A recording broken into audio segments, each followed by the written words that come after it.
pensais pas que c'était possible d'être coincé dans les bouchons, mais en fait, si, carrément. Ok, donc là, je vais faire un plein. Je vais vous montrer à quoi ça ressemble. Donc là, j'étais à 3 barres sur, je sais pas, il doit y en avoir peut-être une dizaine. Non, peut-être pas une dizaine. 1, 2, 3, 4, 5, 6, 7, 8, 9. Ok, donc j'ai fait 2 tiers du plein, ça m'a coûté 40 000. Donc ça veut dire qu'un plein ça coûte 60 000 et un 60 000 ça va être 4 euros. Donc un plein c'est 4 euros et je vais faire, je dirais 100 000 km. Un peu plus que ça quand même.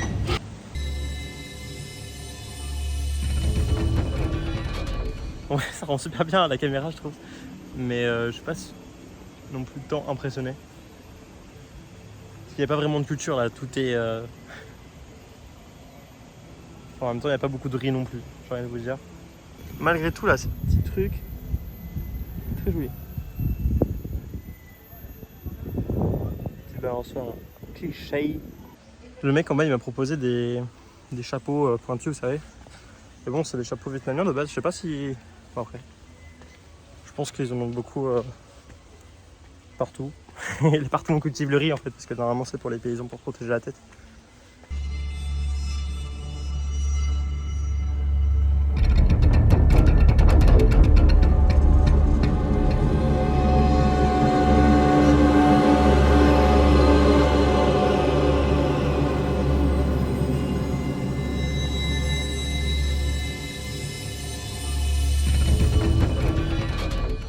C'est là ma prochaine étape.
Pour tout vous dire, c'est le premier temple que je visite en Indonésie. Et alors en fait, c'est un temple hindou. Hein. C'est de l'hindouisme ici, la religion. Enfin, majoritairement à Bali, c'est de l'hindouisme, malgré que sur le territoire indonésien, ce soit l'islam qui prévaut. Et en fait, il ressemble pas. Enfin, c'est trop cool. Il ressemble pas du tout à ceux que j'ai pu voir dans les autres pays. Enfin, vraiment, chaque nationalité a vraiment des différences majeures, quoi. Alors, je ne saurais pas vous expliquer avec des mots, mais c'est juste un ressenti. Ouais, c'est vraiment trop beau de ce côté. Alors je vais vous donner une impression que j'ai par rapport à... Est-ce que je peux zoomer dans ce sens? Non. Ok. Je donne une impression que j'ai eue concernant les balinais. C'est qu'ils sont incroyables. Enfin, je veux dire, ils sont hyper souriants, hyper accueillants.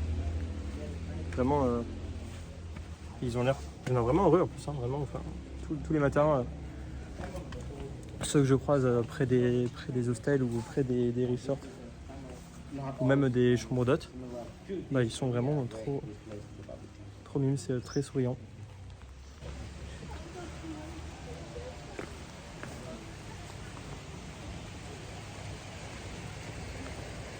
Rien à dire, juste regardez-moi.